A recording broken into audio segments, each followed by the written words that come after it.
Brazil. Ang mga beach, ang mga babes, ang sayaw na samba, ang nakakabaliw na traffic at ang mga lasing na driver. Ang pag-cycling sa Brazil ay isang delikadong gawain, isang katotohanang hindi naiwasan ng isang kawawang cyclist itong linggo.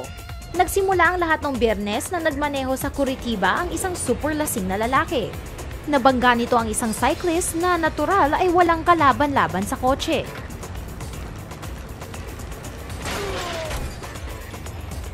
Pero hindi dyan nagtatapos ang kwentong ito. Ang lasing na lalaki ay nagpatuloy sa pagmamaneho kahit na nakasabit sa kanyang windshield ang patay na cyclist. Umabot ng 6 na kilometro ang kotse bago ito napilitang huminto. Pinaligiran ng mga residente ang sasakyan hanggang sa dumating ang pulis at inaresto ang driver. Ano man ang isang pangkaso laban sa kanya, sana ay hindi na ito makapagmaneho pang muli.